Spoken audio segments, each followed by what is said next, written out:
ये लो। वॉच पे तो दिन में ही सो रहा है, ड्यूटी का खाक करता होगा ये। उठ। अबे उठ। कौन हो भाई? ये टीटीएच इंटरप्राइजेस के बारे में कुछ पता है? नहीं मालूम। अगर मालूम भी है तो आपको क्यों बताऊं? अजीब गुंडा कर दिया यार।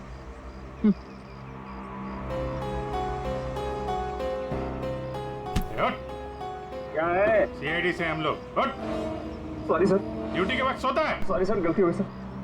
सर ये टीटीएच का ऑफिस इसी बिल्डिंग में। इसे पहचानते हो? साहब ये तो विनोद साहब हैं।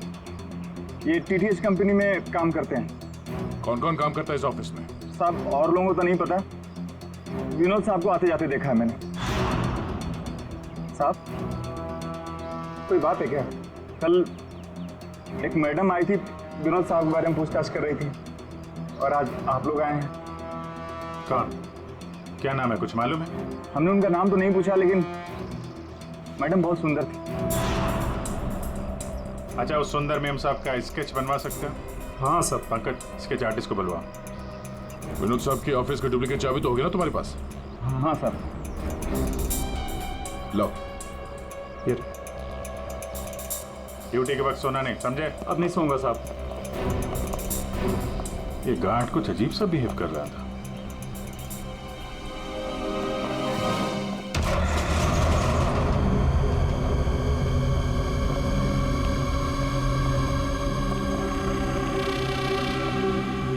ये ब्लूम, सारे बॉक्स में ब्लूम ब्लूम लिखा हुआ है।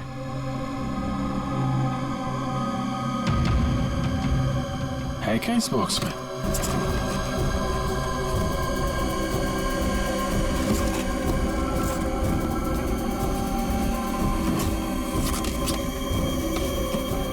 खाली बॉक्स यहाँ पे। दे, ये देखो, कैप्सूल्स।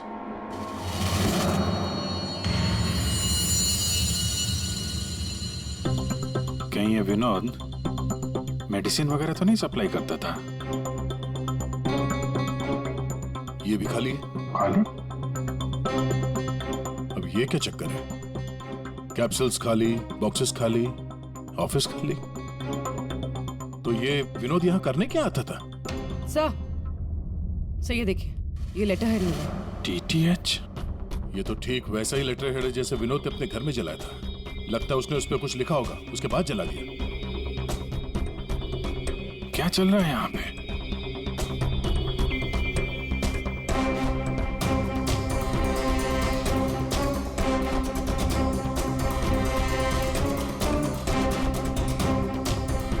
सर?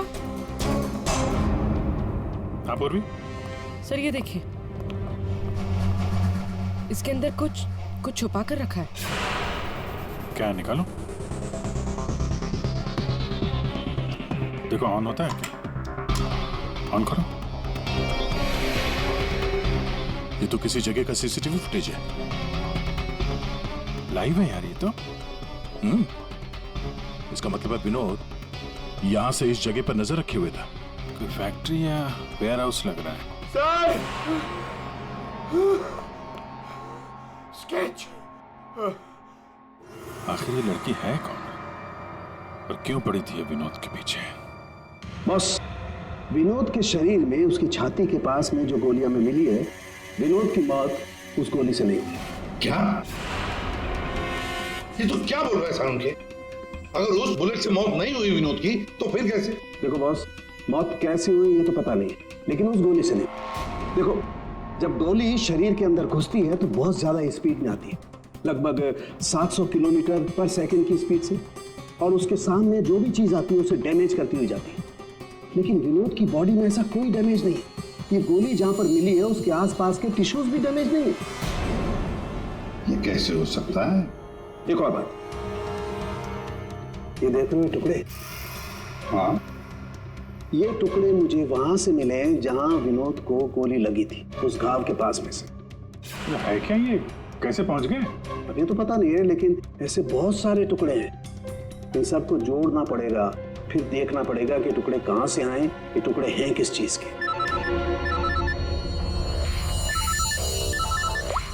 हेलो सर, मेरी बच्ची, मेरी बेटी सर।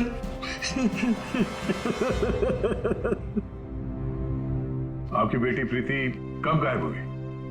आज शौक सभा रखी थी, उसके बाद पता नहीं प्रीति कहाँ चली गई। तो आपने उसका फोन नहीं ट्राई किया? किया था, लेकिन उसका फोन स्विच ऑफ आ रहा है। पहले बेटे का खून होता है और अब बेटी गायब हो गई। कोई तो है जो इनके परिवार को नुकसान पहुंचा रहा है। आपने बताया कि आपके घर पे शोक सभा थी तो काफी लोग आए थे, तो उन सब के बीच में से आपकी बेटी प्रीति गायब हो गई और आप लोगों को पता नहीं चला? और वहां पे जितने लोग थे उन लोगों ने कुछ नहीं देखा? पूर्वी जरा चेक करो, इनके घर के आसपास कोई सीसीटीवी कैमरा वगैरह लगा है क्या? शायद फुटेज से पता चल जाए। सर, ये कौन सी विपत्ति टूट पड़ी है सर मेरे परिवार पर। पहले मेरे बच्चे का खून हो गया और अब मेरी बच्ची नहीं मिल रही है सर, मेरी बच्ची। देखिए, हमें ये पता चला है कि आपका बेटा विनोद अंधेरी के एक ऑफिस में भी काम करता था। वहां क्या काम करता था आपको मालूम है? अंधेरी? नहीं सर, आप लोगों को जरूर कोई गलतफहमी हो रही है। विनोद का ऑफिस तो बांद्रा में था और वो वहीं पर जाता था काम के लिए। इसका मतलब है विनोद ने आपको अपने दूसरे काम या दूसरे ऑफिस के बारे में कुछ नहीं बताया था? हो सकता है उसने ये बात आपको जानबूझ के ना बताई हो। और शायद आपकी बेटी प्रीति उसको इस बात की जानकारी थी, क्योंकि विनोद के खून के तार कहीं ना कहीं उसके इस दूसरे ऑफिस और टीटीएच कंपनी से जुड़े हुए हैं। और ये सब अब प्रीति के मिलने के बाद ही पता चलेगा। सर यही वो कार है जिसमें प्रीति और वो दूसरी लड़की गए। घर के पास जो सीसीटीवी लगा था उसमें भी यही कार थी। सर ट्रैफिक पुलिस ने इस कार को यहाँ पर ट्रेस किया और हमें इन्फॉर्म किया। गाड़ी तो खुली है।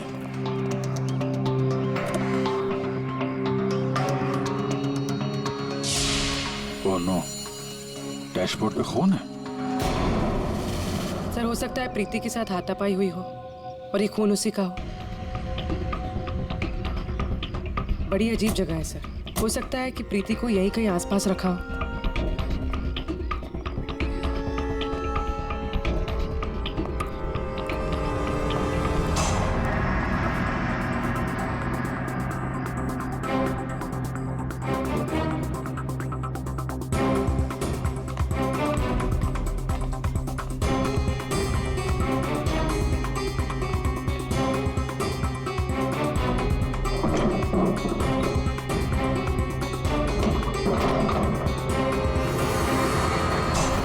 प्रीति? ये तो प्रीति है। प्रीति? प्रीति? यहाँ तो कोई भी नहीं। प्रीति? प्रीति? प्रीति?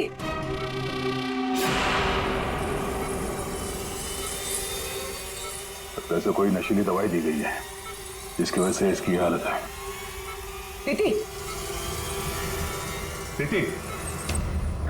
हाँ, क्या हुआ क्या तुम्हारे साथ? तुम यहाँ पर आई कैसे? वो एक लड़की आई थी भैया की शोक सभा में, वो ही मुझे यहाँ लेकर आई। उसने मुझे कहा कि भैया का एक पैकेट है उसके पास, वो मुझे देना चाहती थी।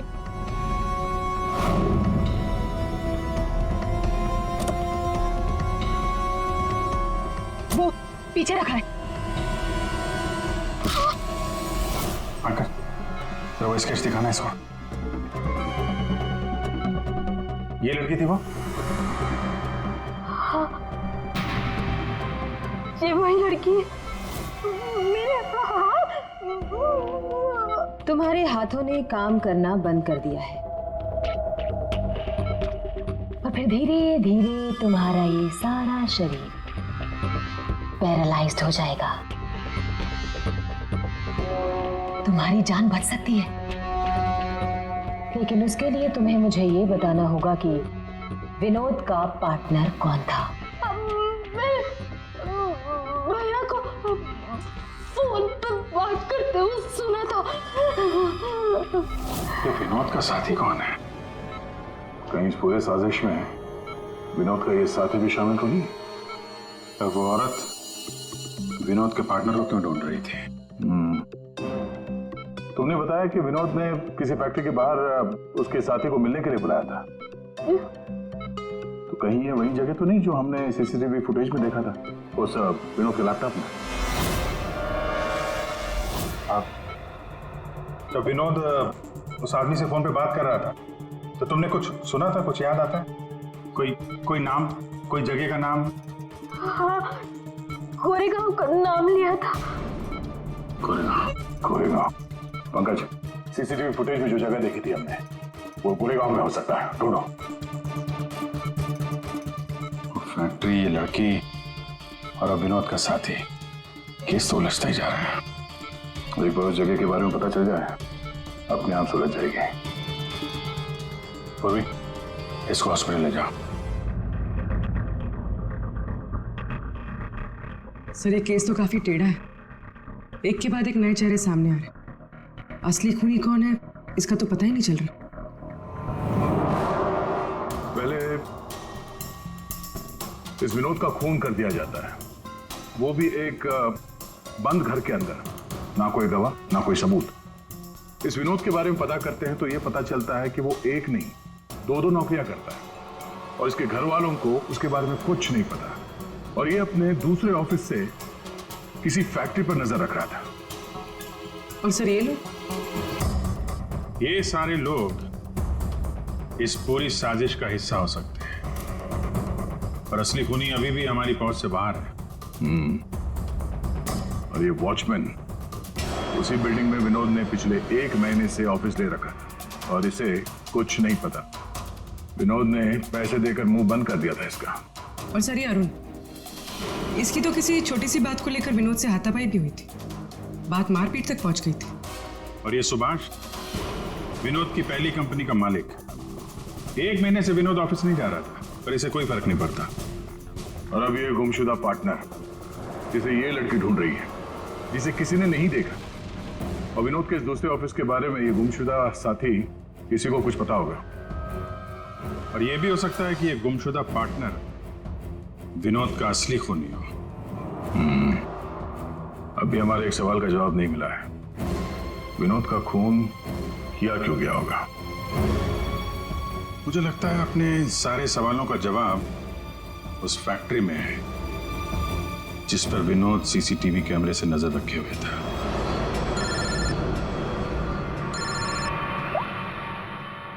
हाँ पंकज,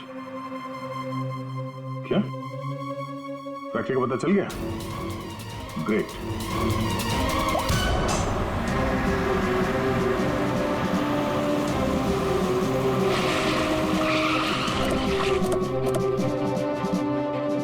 सर, ये फैक्ट्री कई दिनों से बंद पड़ी है सर।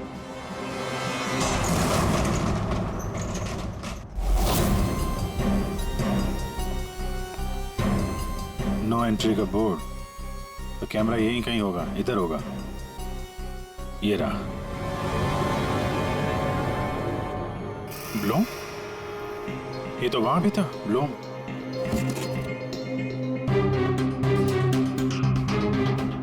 सर, ये तो वही कैप्सूल्स है जो हमें विनोद के ऑफिस में दिखे थे।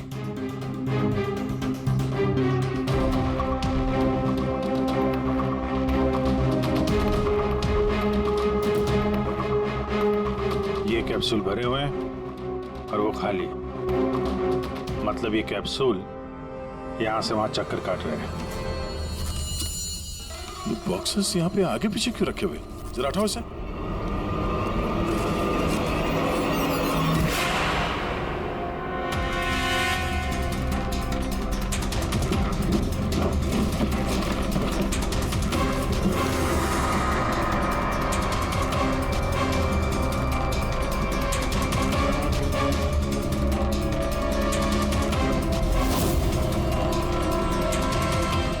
कौन हो सकती है लड़की? कहीं ये विनोद की पार्टनर तो नहीं? उस लड़की की मौत 48 घंटे पहले हुई है, सारंग साहब ने बताया। गोली मारी है उसे। आखिर उस फैक्ट्री में ऐसा है क्या कि विनोद 24 घंटे उसमें नजर रखता था, और अब इस लड़की की लाश मिलती है हमें वहां से, और वो दवाइयों की कैप्सूल अभी तक पता नहीं चला कि कैप्सूल के अंदर था क्या। सर उन कैप्सूल्स में जो पाउडर मिला है, कहीं ये सब उसके लिए तो नहीं हो रहा? मगर सिर्फ एक पाउडर के लिए कोई किसी की जान क्यों ले ले? ऐसा क्या है खास उस पाउडर में? पाउडर में क्या है वो तो बहुत जल्द पता चल जाएगा। एसीपी साहब जमे हुए हैं सारंग साहब की लैब में।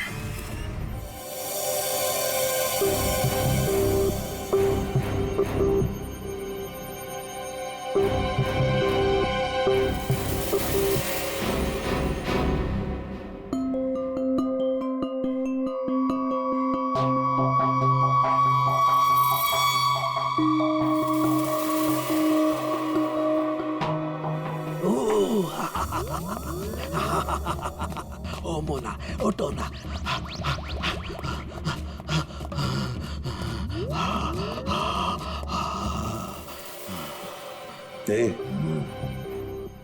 सारंगी, क्या हुआ बे? एम्फेटामिन थी ये। क्या? ये एक तरह की नशीली दवाई है। तो ये बात है। और ये देखो, ये इसकी पैकेजिंग एकदम असली है। तेरा कहने का मतलब है कि नकली दवाइयां असली पैकेजिंग में हैं? और हाँ, याद आया, तुम पूछ रहे थे ना विनोद उस गोली से क्यों नहीं मरा जो उसके सीने में थी। हाँ, मैंने पता कर लिया बॉस, वो उससे क्यों नहीं मरा। ये देखो, दरअसल विनोद एक सिक्योरिटी गार्ड था।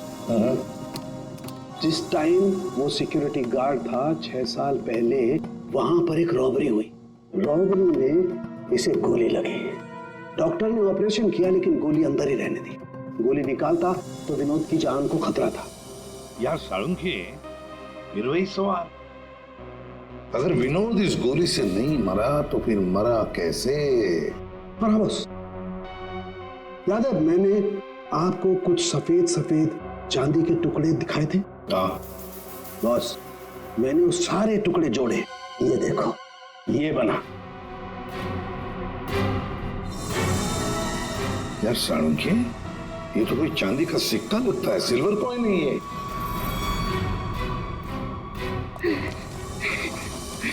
बच गया। फैक्ट्री का मालिक सर यहाँ पे आने के लिए राजी नहीं था। अपने तरीके से समझाया तो मान गया बेचारा। देखिए सर, ये गलत है। मेरा हाथ नहीं हिल रहा, गर्दन नहीं मुड़ रही। ये कोई तरीका नहीं है समझाने का। अब ना समझ को दया इसी तरह से समझाता है, समझे? अब बताओ, क्या चल रहा है तुम्हारी फैक्ट्री में? बताओ जल्दी।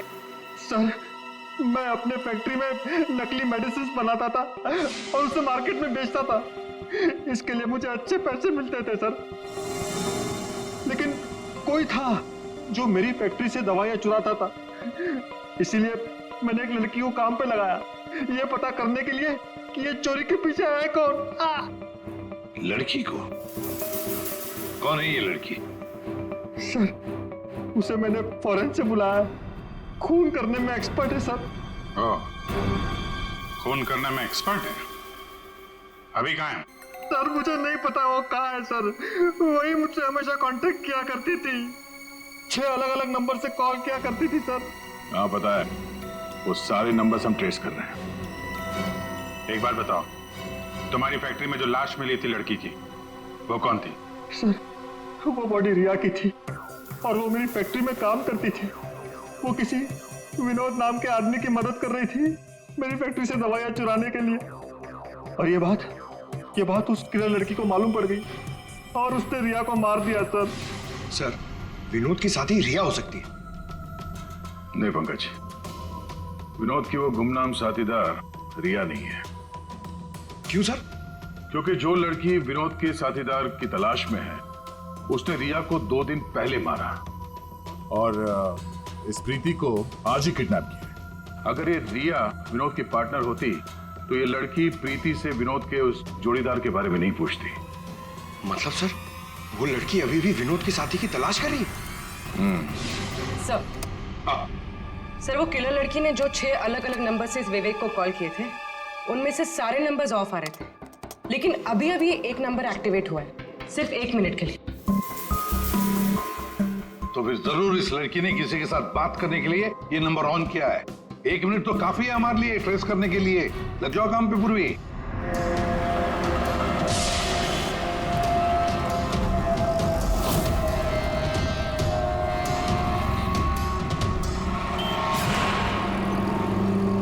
वो किले लड़की अभी अभी अंदर गई है मेरे सामने से।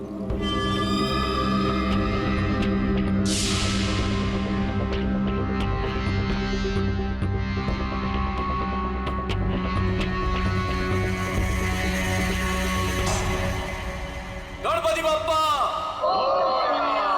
मंगल मूर्ति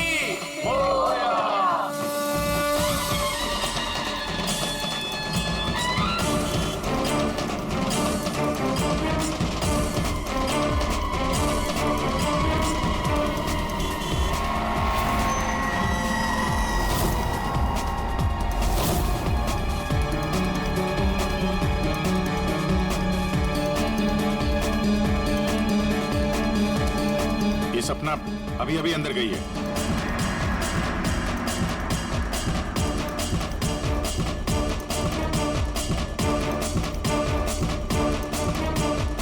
ये तो वही है, विनोद की दोस्त।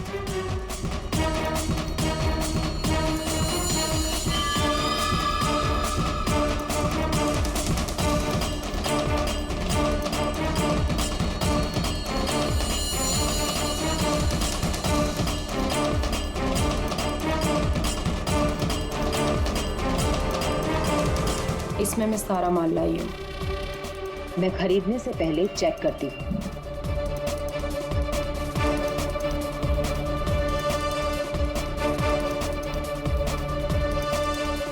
पंकज एक काम करो, वो लड़की के पास जो बैग है ना, उसको छीन के भागो वहां से। अरे सर, ये क्या कह रहे हैं आप? बैग लेके भागूंगा तो किलर बाद में मारेंगे, पब्लिक पकड़ के मारेंगे मुझे। जितना कह रहा हूं उतना करो। बैग छीनो और भागो वहां से जल्दी। मुझे पैसे दो ताकि मैं यहाँ से जा सकूं।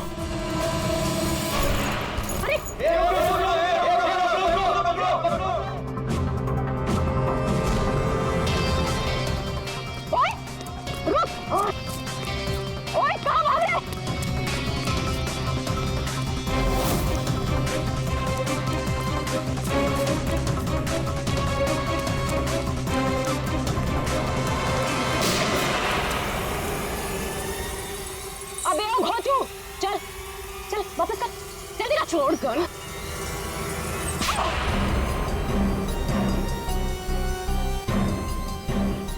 तुमने पैसों के लालच में अपने दोस्त की बलि दे दी, खून कर दिया उसका। ठीक गलत है। मैं और विनोद तो साथ में काम किया करते थे।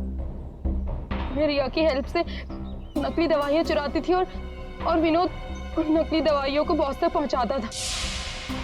और इस काम के लिए बॉस हमें ढेर सारे पैसे देते थे। कौन है तुम्हारा बॉस? सब वो तो हमें नहीं पता, क्योंकि विनोद ही उनसे डील किया करता था। प्लान बहुत अच्छा था, विनोद को रास्ते से हटाकर नकली दवाइयों का धंधा खुद चलाना। मेरा विनोद की मौत से कोई लेना देना नहीं। हाँ, सच है कि उसकी हत्या के बाद मैं थोड़ा डर जरूर गई थी, और इसीलिए जितना भी माल मेरे पास बचा था सबको बेचकर मैं ये शहर छोड़ना चाहती थी, और इसीलिए मैं यहाँ पर आई थी। और तुम तो मौका ढूंढ रही थी ना विनोद को मारने का, इसीलिए रखा गया था ना तुम्हें? नहीं सर, विनोद को मार के मुझे क्या मिलेगा? बल्कि मैं तो विनोद से वो चुराई गई दवाइयों के बारे में भी नहीं पूछ पाई।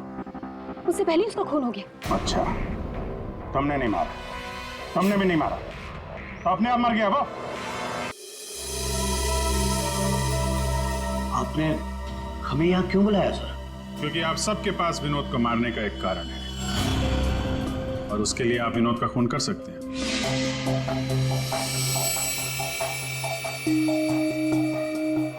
सर, ये आप लोग क्या कह रहे हैं? विनोद मेरा बेटा था। लालच, ईर्ष्या, जलन, बदला, गुस्सा, इतने सारे कारण थे आप लोगों के पास विनोद का खून करने के लिए। सर, विनोद मेरा भाई था, हम क्यों मारेंगे उसे? आप लोगों को विनोद भैया का कातिल नहीं मिल रहा, इसलिए आप लोग हमें फंसाने के लिए कहानी बना रहे हैं। विनोद का खून हमें मिल चुका है। विनोद का खून एक सिल्वर कॉइन से हुआ है, एक चांदी के सिक्के से, और ये है वो चांदी का सिक्का। सर, इस चांदी के सिक्के से? इससे कोई किसी को कैसे मार सकता है? जी हाँ, हमें भी यही लगता था कि एक चांदी के सिक्के से कोई किसी की जान कैसे ले सकता है, लेकिन हमारे फोरेंसिक सर्जन डॉक्टर साळुंखे, उन्होंने जब इसे अच्छी तरह से देखा तो उन्हें मिला इस कॉइन के अंदर एक छोटा सा छेद, और उस छेद के अंदर था एक बॉम्ब।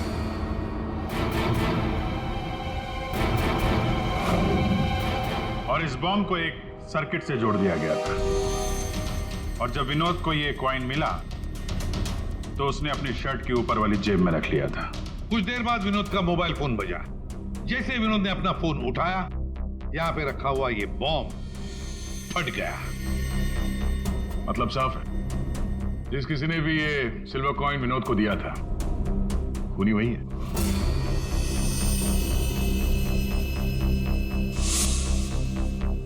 किसने दिया होगा ये कॉइन? सर, कौन है खूनी? खूनी आप सब में से कोई एक है। वैसे भी यहां पे जितने लोग मौजूद हैं, आप सबको विनोद जानता भी तो था।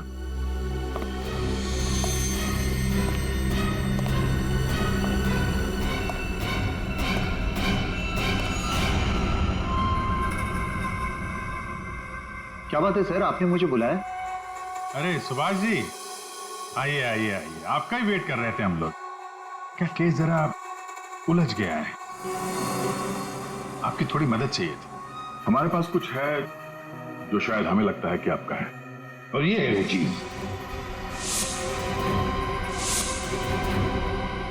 आप पहचानते हैं इसे?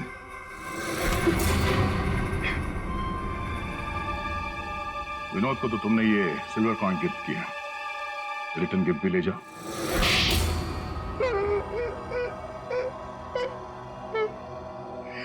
मुझे पता चला कि विवेक अपनी फैक्ट्री में नकली दवाइयां बनाकर बहुत पैसे बना रहा था, तो मैंने सोचा क्यों ना विवेक की फैक्ट्री से नकली दवाइयां चुरा कर मैं भी पैसे बनाऊं।